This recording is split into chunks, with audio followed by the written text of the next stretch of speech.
पंचमुखी साधना का उद्देश्य भाग 3। गायत्री के स्थूल 5 भुजाओं में 5वीं भुजा का प्रसाद सहयोग है।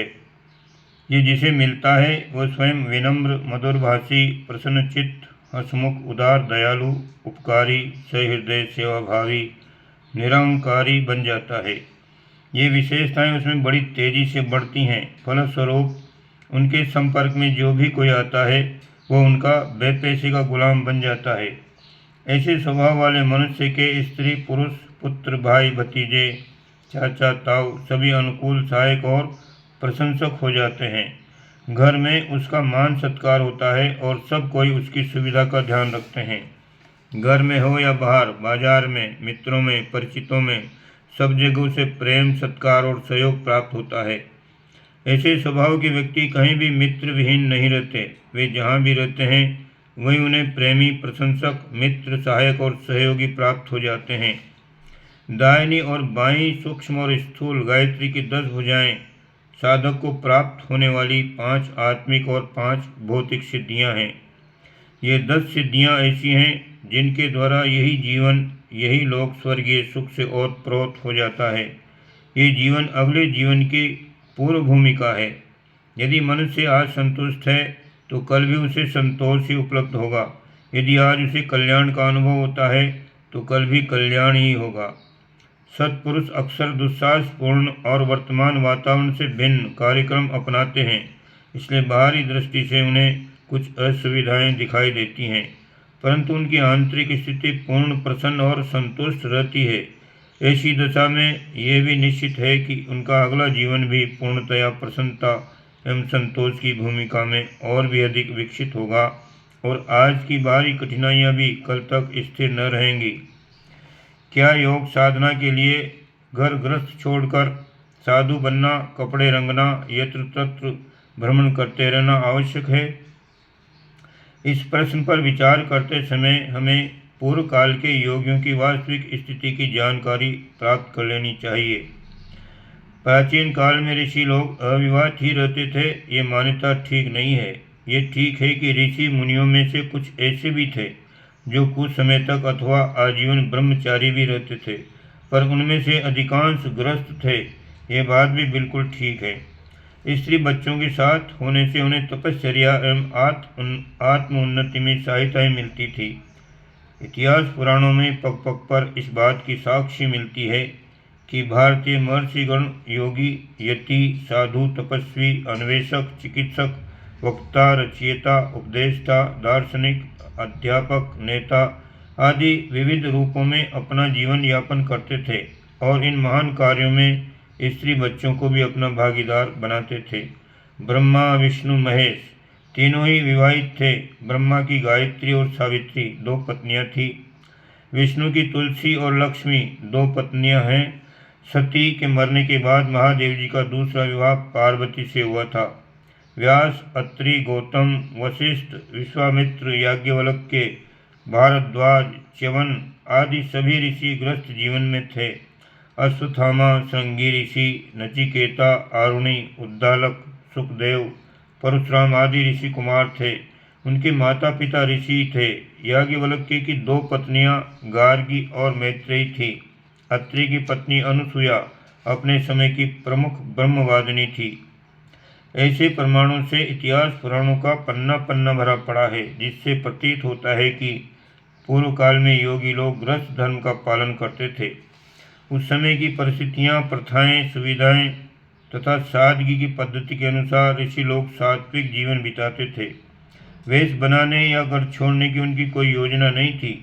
लकड़ी की खड़ाऊ, तुम्बी का जल पात्र उनकी सादगी तथा सुविधा के आधार पर थे। उस समय आबादी कम और वन अधिक थे। आसानी से बन सकने वाली झोंपड़ी, छोटे छोटे ग्राम उस समय की साधारण परिपाटी थी।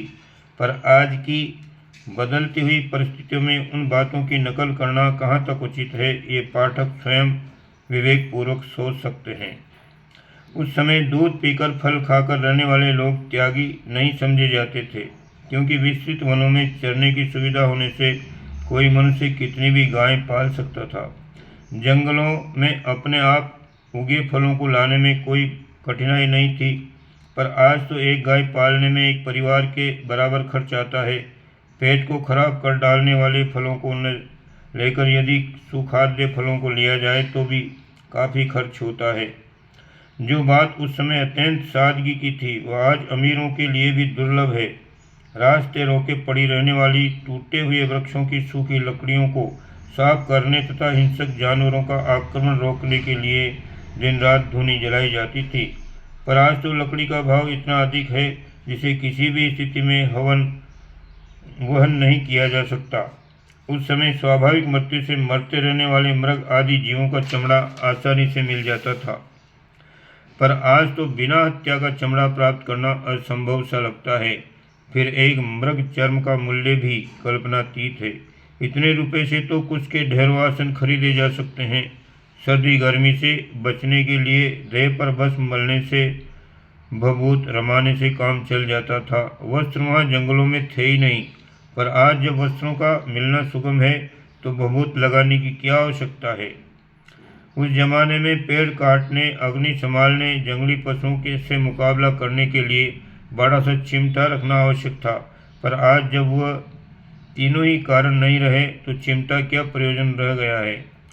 पूर्व काल में जिन बातों को सादगी एवं परिस्थितियों के अनुसार स्वाभाविक आवश्यकता समझा जाता था, आज की परिस्थितियों में उनमें से कितनी ही बातें अनावश्यक हैं। हमने भारतवर्ष की एक छोर से दूसरे छोर तक कई बार आध्यात्मिक यात्राएं की हैं।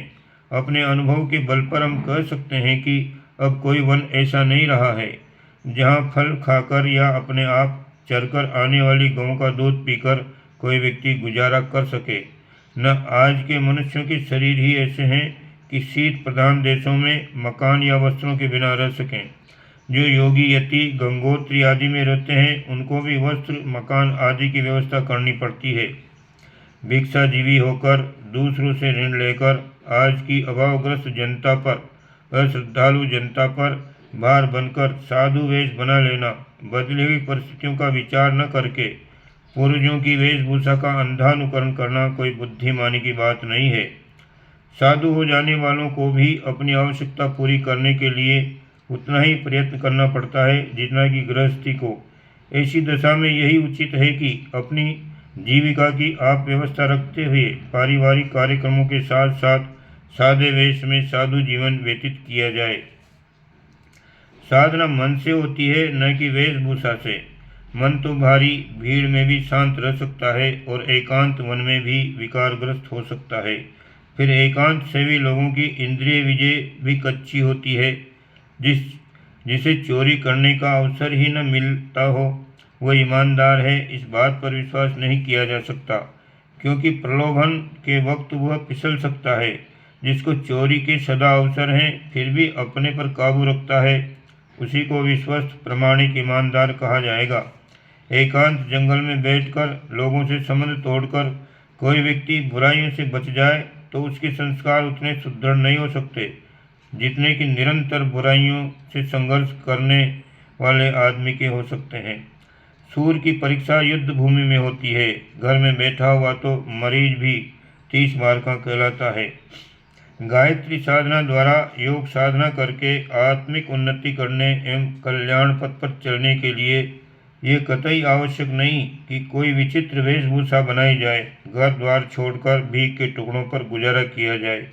कुछ विशिष्ट आत्माएं संन्यास की अधिकारी होती हैं। वह अधिकार तब मिलता है जब साधना पूर्ण परिपक्व होकर मनोभूमि इस योग्य हो जाती है कि वह संसार का पथ प्रदर्शन करने के लिए परिव्राजक बने।